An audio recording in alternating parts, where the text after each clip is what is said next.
Magistradas e magistrados são também um pouco de historiadores, à medida em que os processos representam fatos históricos. Seria essa uma das características que os leva a integrarem o Instituto Histórico Geográfico de Minas Gerais, a Casa João Pinheiro? Esse é o principal tema de hoje do Pensamento Jurídico, uma produção da Associação dos Magistrados Mineiros, a AMAGES. E para falar sobre o assunto, eu recebo aqui, tenho o prazer de receber dois magistrados letrados que são associados efetivos do Instituto Histórico Geográfico de Minas Gerais, os desembargadores Aloysio Alberto da Cruz Quintão e Bruno Terra Dias. Obrigado aos senhores pela participação, prazer recebê-los aqui. E a você que nos acompanha, por favor, inscrever-se em nosso canal no YouTube e deixar lá suas sugestões e comentários que serão muito bem-vindos. Doutor Aloysio, de onde vem esse interesse dos magistrados, das magistradas com o Instituto Histórico Geográfico de Minas Gerais? Qual que é o objetivo da instituição e, mais do que centenária, né? Que o senhor já até presidiu e é presidente emérito ainda. Muito obrigado pelo convite. Prazer nosso.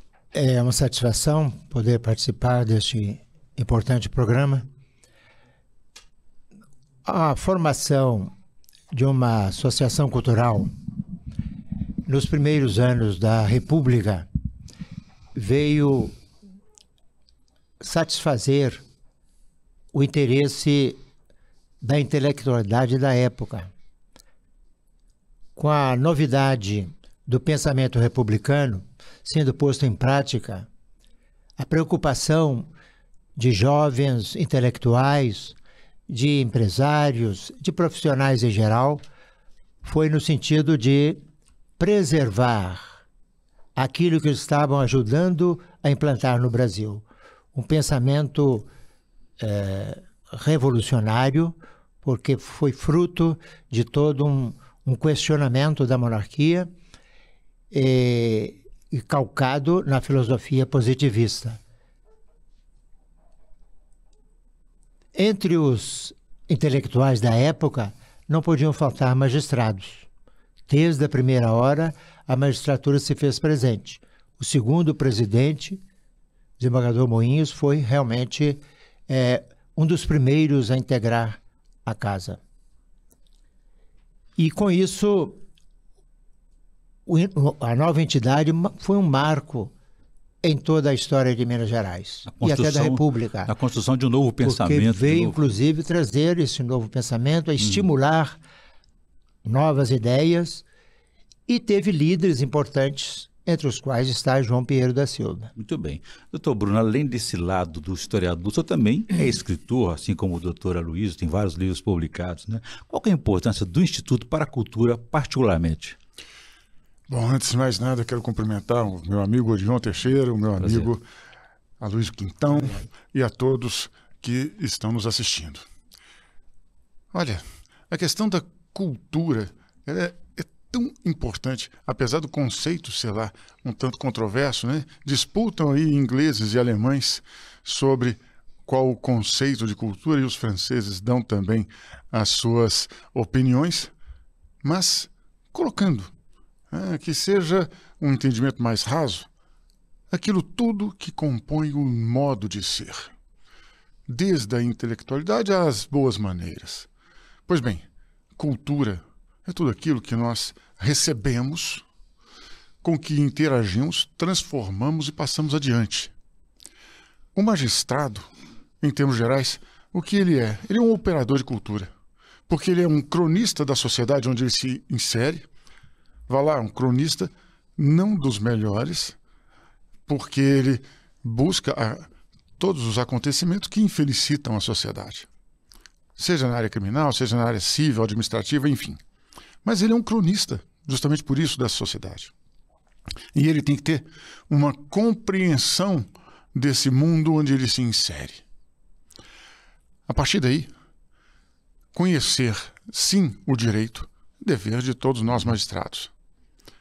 Mas para conhecer e bem aplicar o direito, nós temos de conhecer a sociedade onde nos inserimos, temos de saber as vicissitudes de cada indivíduo no seu cotidiano, porque nós nos justificamos pela solução que damos em tempo oportuno, deseja-se, ao sofrimento de todos. Bem, a partir daí, colocado esse tema dessa maneira, o que é o Instituto Histórico e como que nós nos juntamos? O Instituto Histórico, até por lei, tem lei estadual da época do governador Anastasia, que o reconhece como guardião da cultura mineira e consultor oficial do Estado em matéria de cultura. Se a cultura é disseminada por todas as atividades humanas, nós, cronistas que somos dessa sociedade, integramos, pois trazemos uma visão parcial, sim, no sentido de que limitada ao alcance do nosso intelecto, mas imparcial quando estamos no processo. E essa integração traz, juntamente com arquitetos, historiadores, políticos, estudantes das mais diversas áreas, médicos, físicos, engenheiros, há de tudo um pouco, né? Ora, isso tudo traz a oportunidade de, compreendendo a cultura mineira, ser o adequado guardião. Não é uma casa exclusiva de magistrados, embora tenhamos em torno de 10 magistrados hoje lá, né? Há profissionais de diversas áreas. E é esse conjunto, essa diversidade, um exercício democrático, né? Que exige a convivência da diversidade. É isso que justifica tanto o Instituto em si, quanto a integração de magistrados na sua composição. Muito bem. Doutor Luiz, além de vasto conhecimento, também existe uma capacidade, a humildade está sempre presente, né, nesse discurso, nesse posicionamento, nessa visão de mundo. Agora, eu queria continuar puxando para o lado da magistratura e do judiciário, porque o Instituto, enquanto um órgão de pesquisa, de história e de reconhecimento da importância da contribuição de cada segmento para a história de Minas Gerais, eu queria citar aqui que o Judiciário Mineiro completou, neste ano, 150 anos de instalação, né? Uma rica história que ajudou também a contribuir para esse novo pensamento que vem se formando desde o início da República aqui em Minas Gerais. Perfeitamente. Você o disse bem inicialmente, colocando o fazer justiça, a atuação do juiz, diante de fatos, e os fatos são substrato da história, e como bem disse o desembargador Bruno, toda a preocupação do nosso Instituto é justamente lidar com os fatos da história, né?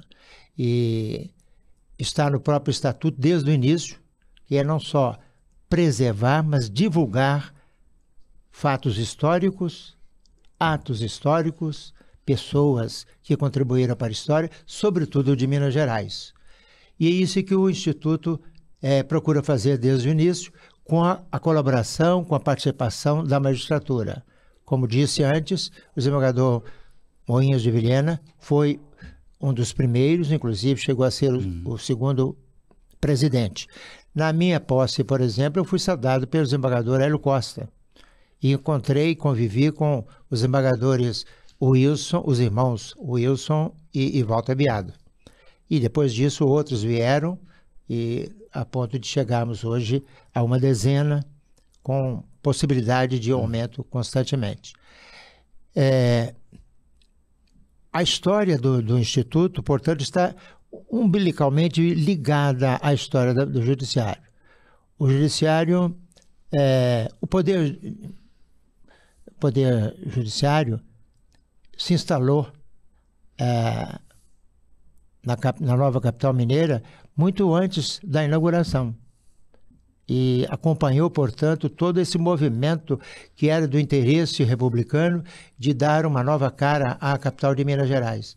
E esse novo rosto teve a presença do Judiciário e, a partir daí, cresceu em progresso, em amplitude e modernização, juntamente com a capital mineira. Muito bem.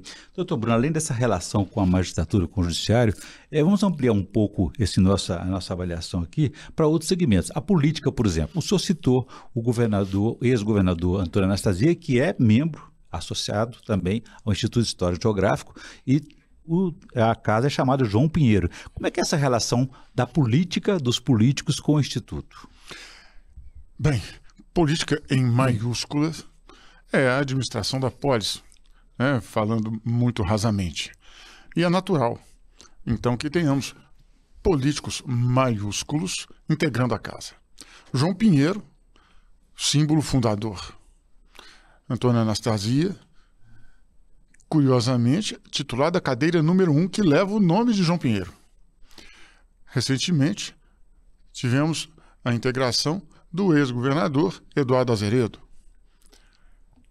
Essa integração política se faz, portanto, em termos não do jogo partidário, mas se faz em termos do jogo de melhor discernimento da cultura política mineira. Afinal de contas... É uma previsão estatutária, né? Sim. O governador que for ao Instituto recebe o título de presidente honorário. Sim, previsto no estatuto. É o presidente honorário, o governador, mas alguns governadores se tornam membros efetivos, como também estes. Alguns desses. Né? Então, é o caminho específico da cultura política mineira que nos distingue no cenário nacional e internacional até. A cultura política mineira é símbolo de tolerância, de democracia. Ela é símbolo para o Brasil nos momentos mais difíceis. Em todo momento difícil da vida política brasileira, a cultura política brasileira compareceu para ser o fiel da balança.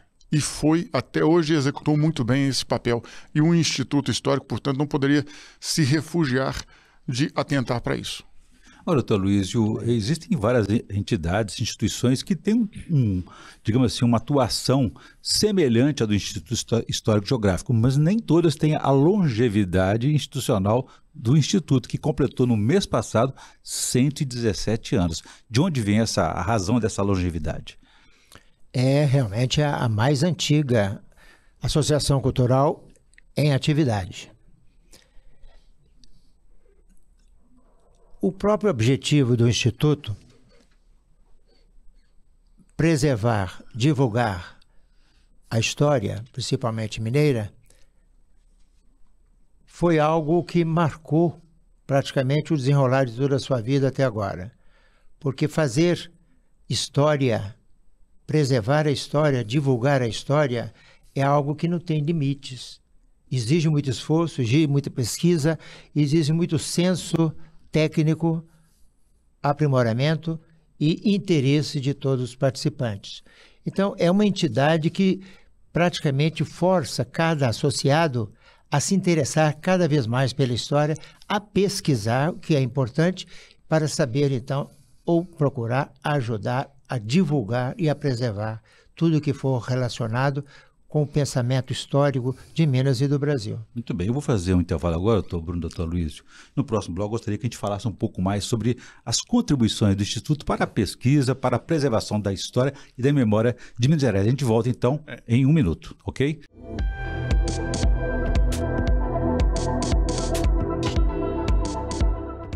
Estamos de volta com o Pensamento Jurídico. Hoje uma edição especial para destacar a relação da magistratura mineira com a história e com o Instituto Histórico Geográfico de Minas Gerais. Estão aqui nos prestigiando os magistrados letrados, que são associados efetivos do Instituto, os desembargadores Aloísio Alberto da Cruz Quintão e Bruno Terra Dias. Doutor Bruno Terra, deixei para o senhor aqui uma questão no bloco anterior. A relação também da magistratura se estende para a Associação dos Magistrados Mineiros. O senhor já foi presidente aqui. Neste ano, no próximo mês de outubro, está completando 69 de atuação nessa defesa vocacionada da independência dos magistrados, das magistradas, né? Gostaria que o senhor falasse também sobre a relação da AMAGES com esse instituto, onde que há uma convergência aí. Perfeitamente. Vejam só, o Instituto Histórico completando 117 anos em agosto último. Estou lá há 12 anos, desde 2012, e a AMAGES completando 69 anos agora. O que existe de comum? Tudo. Pensando bem, qual é o interesse da AMAGES? A AMAGES é uma entidade de classe? Sim. Ela é representativa do interesse de classe? Sim. Mas ela se resume a isso? Se ela se resumisse a isso, já estaria justificada, mas ela vai além. Porque ela se preocupa com o magistrado no meio em que se encontra, com o desenvolvimento do magistrado, e a cada período desenvolve atividades novas E o que mais aproxima? A Magis tem atividade cultural desde muito tempo. Seja com concursos, seja com torneios, mas também com revista de cultura, Magis Cultura, com revista específica de direito, a Magis Jurídica, seja agora mais recentemente com a Escola da Magistratura. Existe então tudo isso que liga a Magis ao Instituto Histórico, além do fato de que alguns dos seus associados são também associados do Instituto Histórico, alguns ocuparam cargos relevantes na estrutura administrativa da Magis, outros ocuparam não só aqui, mas também lá no Instituto Histórico, e fizeram a aproximação das duas casas naquilo que há de comum. Se a Magis, com a Escola da Magistratura agora, se torna também uma constituinte da formação permanente do magistrado, essa visão se dá com, novamente, cultura, preservação, divulgação e atualização, proposição de futuro à cultura. A cultura vive disto. As duas casas, portanto, se aproximam profundamente pela comunidade de seus associados, mas também pela comunidade de objetivos nesse específico. Doutor, posso fazer uma observação? Por favor. Desculpe até chamar para mim essa questão, mas é claro que os tempos são outros, né, desembargador Bruno? Mas a Magis se abriu mais, é mais participativa e, sobretudo, é mais aceita, né, pela comunidade cultural, sobretudo entidades associativas. Né? Eu me lembro que, quando tive a oportunidade e a honra de atuar aqui na diretoria cultural, a primeira preocupação, de comum acordo com a direção geral, foi comunicar-me com todas as entidades culturais, mandando ofício e dizendo dos objetivos da direção da Magis, que era fazer intercâmbios, fazer promoções conjuntas. Eu me lembro, por exemplo, de 2 ofícios, um para o Instituto e outro para a Academia Mineira de Letras. Os tempos eram outros, eram mais difíceis, e as entidades não tinham tanta aproximação, assim, cada uma fazia as suas promoções praticamente equidistante das demais. Mas houve uma tentativa, infelizmente, não pude viver isso de uma maneira mais intensa, porque também foram poucos anos. E essa influência provavelmente vem da própria cultura, né? Porque os tempos são outros. Como o senhor disse, a magistratura mudou, o judiciário mudou, a Magis também acompanha esse dinamismo, essa mudança da própria realidade. Enfim, são influências que vêm de todos os lados. E o senhor gostaria de acrescentar uma coisa aqui? O senhor também chefiou o Ministério Público de Minas Gerais, né? Perfeitamente. Então, assim, lá no Instituto tem magistrado, tem promotores, tem procuradores, e o senhor teve uma participação importante no período dos anos 80, ali que o senhor presidiu o Ministério Público, foi Procurador-Geral de Justiça. O senhor participou junto com outros magistrados dessa conquista da autonomia, tanto do Ministério Público como do Judiciário, nessa independência que o doutor Bruno falou. Qual foi a importância disso? Muito boa lembrança, e eu guardo isso com algo inesquecível, porque, de fato, eu vivi a transição do Ministério Público e da magistratura para uma nova era. Na época, eu tive a oportunidade de ser também presidente do Conselho Nacional de Procuradores Gerais de Justiça, e praticamente de 15 em 15 dias eu estava visitando a Assembleia Nacional Constituinte, com cartão próprio, etc., reunindo os procuradores gerais de todos os estados. Em Brasília. Em Brasília, participando de reuniões com o subrelator, principalmente o Jobim, era o outro lá do Sul também. Bernardo Cabral. Não, o Bernardo era o relator geral. Mas para a magistratura, não sei se você se lembra, era um do Paraná, me esqueci o nome dele agora, e ele colocou a sala dele à nossa disposição. Eu reuni os procuradores gerais lá na sala dele, e lá levávamos os projetos, as sugestões de projetos, para contribuir com o relator geral. Não é? Ele discutia com a gente e levava adiante.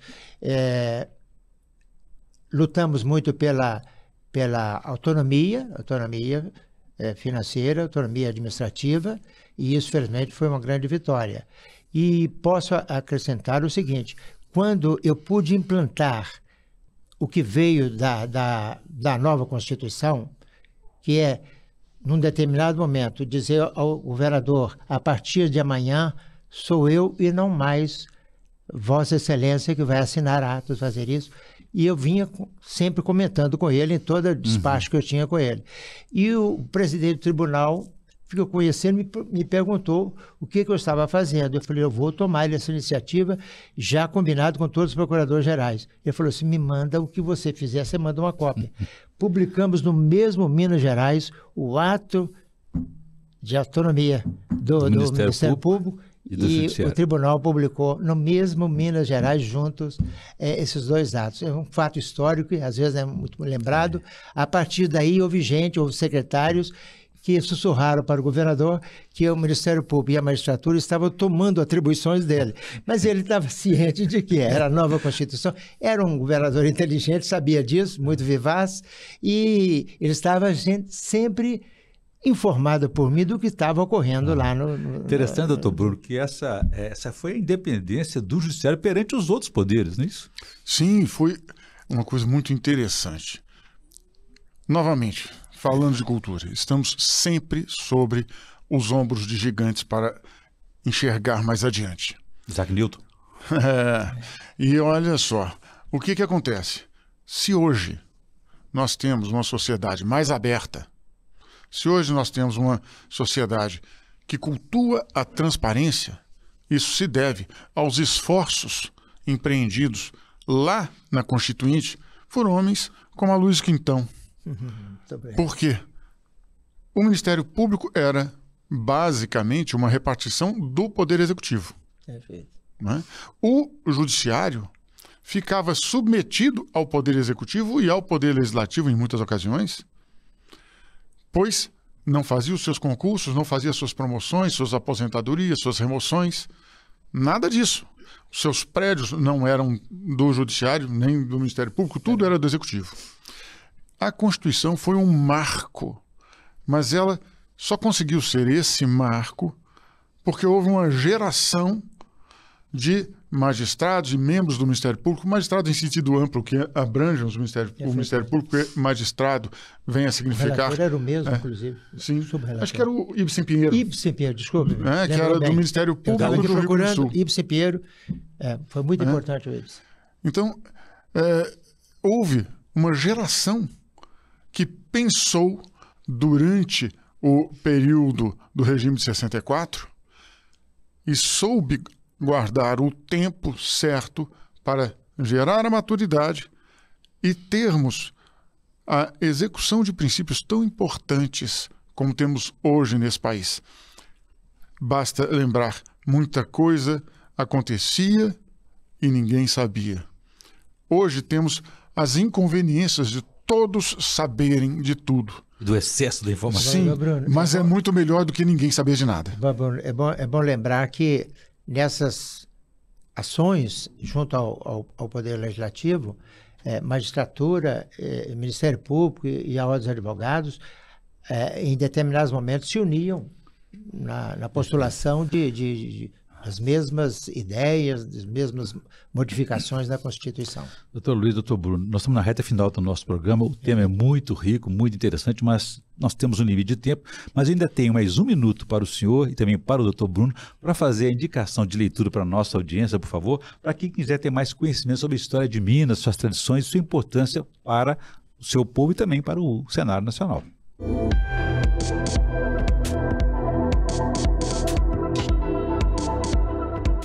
Os livros são muitos, né?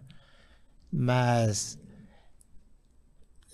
João Camilo de Oliveira Torres escreveu a História de Minas, são 10 volumes, muito interessantes, porque ele faz um apanhado geral e há capítulos próprios relacionados com assuntos que ligam à magistratura, ao Ministério Público, à Ordem dos Advogados, à Justiça em geral. Há outros livros, inclusive de ex-membros do Instituto, como o do Augusto de Lima, né? e inúmeros outros, de memória assim, fica difícil para mim, com a idade avançada, recordar, mas já são livros demais. Valiosa. São livros demais. Boas indicações. Doutor Bruno, indicação de leitura o senhor tem para a nossa audiência, independentemente do tema, fique à vontade. Pode parecer crueldade, mas não é. Nós só sabemos quem somos se soubermos de nossas raízes. E saber de nossas raízes, aquilo que moldou o caráter do povo mineiro, eu considero indispensável ter uma consulta, se não a mais aguda, pelo menos alguma consulta aos Autos de Devassa. A Inconfidência Mineira é um movimento tão marcante, e marcante não só para Minas, é marcante para o Brasil. É um movimento que não se esgotou naquele tempo. Afinal de contas, ele resultou anos mais tarde, sim, 33 anos mais tarde, na independência do Brasil, ele resultou na República, que era um sonho, ele resultou em muitos dos princípios que moldaram Minas Gerais, mas moldaram também o Brasil. Autos de Devassa para uma compreensão do que é o processo no seu tempo e como os efeitos desse processo se protraem e alcançam gerações que dele desfrutam, mesmo que não saibam o que aconteceu. Muito bem.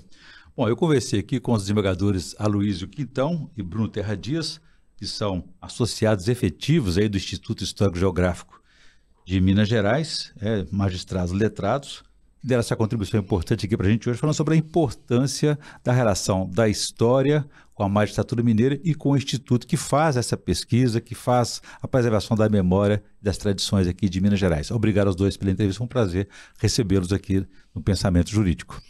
Muito bem. E a você que nos acompanha até aqui, pode ver e rever essa entrevista nos canais da AMAGES, no YouTube, nas redes sociais e também no site da associação. Ficamos por aqui, obrigado e até a próxima.